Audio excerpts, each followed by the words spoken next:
Assalamualaikum warahmatullahi wabarakatuh. Terima kasih kerana anda berada di channel YouTube saya. Hari ini saya nak berkongsi sikit. Saya dah nampak satu post daripada Facebook EQ. Apa nama dia? EQ Empowering Quran. Mereka ada update sesuatu dekat diorang punya website lah. Dia update berkaitan tentang permohonan maaf kepada saya lah, disebabkan isu mereka tersilap memberikan satu kenyataan sebelum apa-apa perbincangan dengan saya secara peribadi lah. So saya sebut juga sebelum ni berkaitan tentang isu ni, iaitu isu pengguguran saya sebagai panel. Dan saya sebut bahawa saya tak ada masalah berkaitan tentang pengguguran ni. Saya tak ada masalah untuk nak gugurkan saya ataupun sebagainya.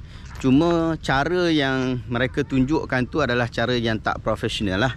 Dan Alhamdulillah bagusnya diorang ni, dia mengakui kesilapan. Lalu satu perbincangan yang telah dibuat di antara saya dan juga pihak wakil daripada EQ lah, Empowering Quran, pada semalam. Kita buat secara online di Google Meet sahajalah.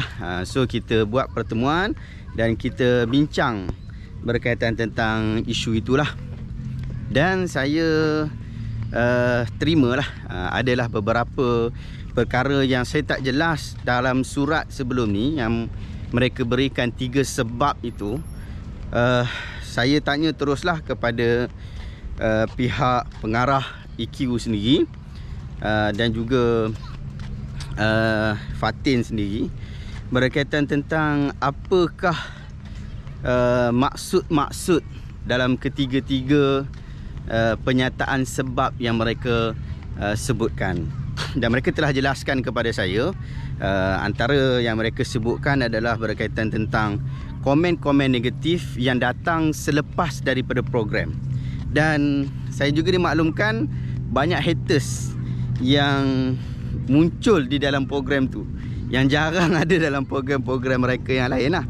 Itulah saya beritahu kepada anda, untuk saya punya YouTube ataupun saya punya followers, dia ada orang yang kita kata dia follow kita lah, dan ada juga daripada kalangan haters. Jadi kalau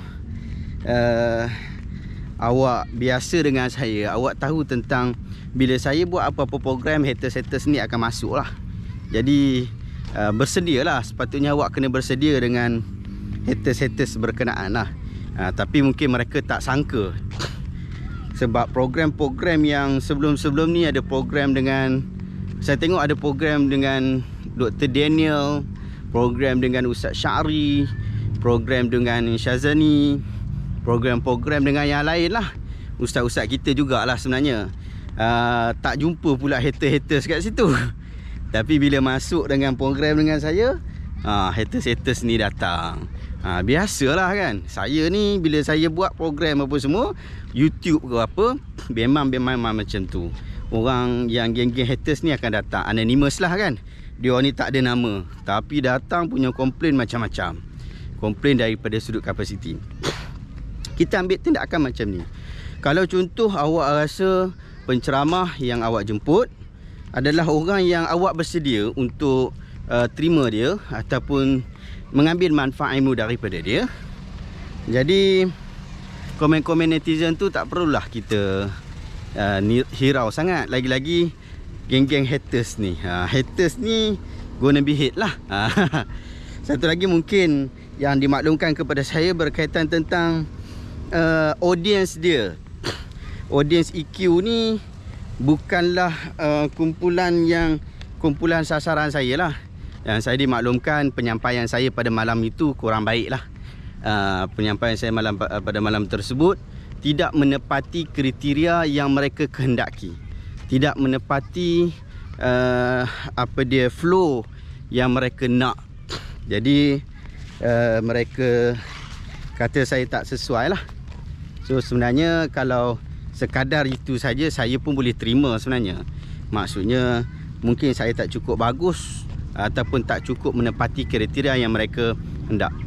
Cuma tindakan yang mereka lakukan, dan mereka boleh buat begitu mereka boleh untuk nak cancelkan saya pada bila-bila masa, ikut suka hati mereka, sebab itu adalah syarikat mereka sendirilah. Jadi mereka ada hak untuk melakukan hal berkenaan.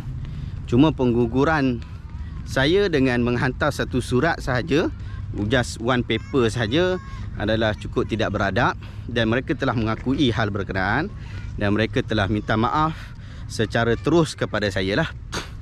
Saya fikir adakah kita boleh terima maaf berkenaan? Saya fikir kita boleh terima maaf berkenaan. Cuma yang perlu kita fikirkan juga, dan saya dah bagi brainstorm kepada mereka, untuk mereka fikirkan juga untuk program-program akan datang. Program-program akan datang, benda-benda macam ni tak boleh berlaku lah. Kita tak naklah tokoh-tokoh yang lain juga terpalit dengan isu-isu macam ni. Kita tak naklah nanti dia pergi jemput Doktor Mazhar ke apa ke, dia panggil, tiba-tiba ada banyak geng-geng haters ni, lah kali pun sama juga di-cancelkan. So saya harap tak berlaku lagi benda-benda macam tu. Dan saya bagi tahu dah, walaupun saya secara peribadi tak ada masalah kepada saya menganggap bahawa saya tak ada masalah lah. Saya tidak meletakkan satu sifat suuzon kepada individu-individu di dalam EQ.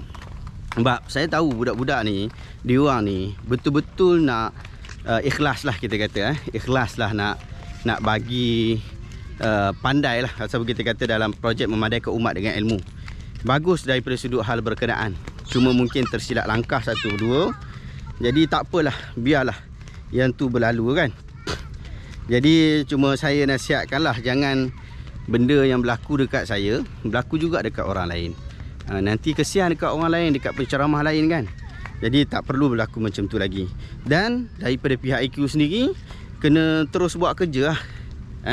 Terus buat kerja. Jangan kes-kes macam ni, kes yang berlaku kepada saya ni, menyebabkan mereka putus asa, tak nak buat lagi lah program-program yang melibatkan agamawan-agamawan. Saya kata tak apalah, bagilah, buatlah. Buat juga kepada orang lain tu. Teruskan. Biar kita rasa program kita mungkin gagal hari ni, tetapi pastikan program esok lusa tak gagal lah. Jadi diorang kena kental jugalah.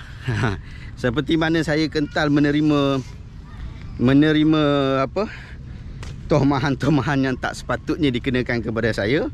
Jadi macam tu jugalah mereka sepatutnya bertukus lumus lagi buat kerja. Sebab saya tengok daripada sudut kerja yang diorang buat bagus. Sebab tu saya bersetuju untuk bersama dengan EQ. Setuju untuk nak buat joint venture dengan EQ. Saya nak bekerjasama daripada sudut perkongsian itu dengan EQ. Sebab saya ada satu kepercayaan dengan individu-individu di dalam tu, dan juga daripada sudut program-program yang dia telah lakukan. Jadi saya rasa program-program tu bagus. Jadi kalaulah dia nak buat lagi, dia kena teruskan dengan kebagusan itu. Isu-isu teknikal yang berlaku kepada saya secara khusus, ia tidak boleh lagi berlaku kepada ustaz-ustaz lain lah. Kalau tidak, kesian lah. Jadi saya pun nak ajak sahabat-sahabat kita lah, sahabat-sahabat kita untuk bertenang juga dalam isu ni. Kita bagi support jugalah kepada diorang lah. Kalau saya beritahu dah, saya mungkin boleh support secara individu, tetapi saya tidak akan support untuk program-program yang melibatkan EQ secara sebuah syarikat ataupun satu pertubuhan lah. Sebab saya rasa saya sudah tidak ada jodoh dengan program-program EQ. Tetapi daripada sudut individu, saya menghormati setiap individu yang bergerak di dalam EQ. Termasuklah Fatin, termasuk pengarahnya Daniel. Saya suka dengan diorang punya semangat itu, semangat orang muda untuk nak sampaikan ilmu tu. Saya suka. Tapi cumanya mungkin kesilapan yang boleh berlaku kepada semua orang telah berlaku kepada mereka, dan insya-Allah saya akan support daripada sudut hal yang lain lah. Untuk EQ secara peribadi mungkin tak lah, tapi cuma secara umum insya-Allah. So sahabat-sahabat, itulah sikit perkongsian saya untuk hari ni. Sebab daripada rentetan daripada video saya 2 hari lepas lah, video saya 2 hari lepas, saya dah sebut berkaitan tentang apa yang berlaku. Dan hari ni juga saya sebutkan apa yang juga yang berlaku, supaya benda ni tidaklah ada salah faham, sama ada di pihak saya ataupun daripada pihak sana. Masing-masing telah bertemu, maksudnya secara Google Meet sebelum ni, semalam kita dah bertemu dan kita telah berbincang tentang hal berkenaan. Moga-moga Allah Ta'ala rahmati. Sebab benda kita buat ni adalah kita nak buat kerja memandaikan umat dengan ilmu. Kita bukan ada kepentingan diri sendiri. Kita bukan ada kepentingan untuk saya secara peribadi. Demikian juga daripada sudut hal lain. Saya bagi tahu kepada EQ lah, penggerak-penggerak EQ. Saya bagi tahu kepada mereka bahawa saya memang tak ada hiraukan kalau orang nak kata apa dekat saya. Sebab itu bukanlah keutamaan saya. Keutamaan saya bukan nak memperbaiki maruah saya ataupun nak memperbaiki orang kata apa dekat saya. Sebab saya ni orang kata daripada awal lagi dah. Sejak saya buat YouTube daripada awal sampai pada hari ni, setiap hari ada haters. Setiap hari ada haters. So haters gonna hate lah. Haters sentiasa nak buat kerja dia. Tapi kalau kita asyik nak fikir kerja haters nak buat, kita takkan buat kerja. Orang yang buat kerja banyak, dia akan ada silap banyak. Orang yang buat kerja sikit akan buat silap sikit. Orang yang tak buat kerja langsung, dia ada satu kesilapan yang besar. Kesilapan dia lagi besar daripada kesilapan orang yang buat kerja banyak, iaitu dia tak buat kerja. Jadi kita nak pilih yang mana? Kalau kita nak pilih untuk nak buat kerja banyak, nak teruskan bekerja, kadang-kadang kita sedih dan berduka cita dengan kesilapan yang telah kita lakukan disebabkan banyak kerja yang kita lakukan. Hari ni kita menangis. Menangislah sepuas-puasnya. Esok kembali bekerja, terus bekerja dengan bersungguh-sungguh. Terima kasih banyak. Semoga Allah Ta'ala hormati kita. Assalamualaikum warahmatullahi wabarakatuh.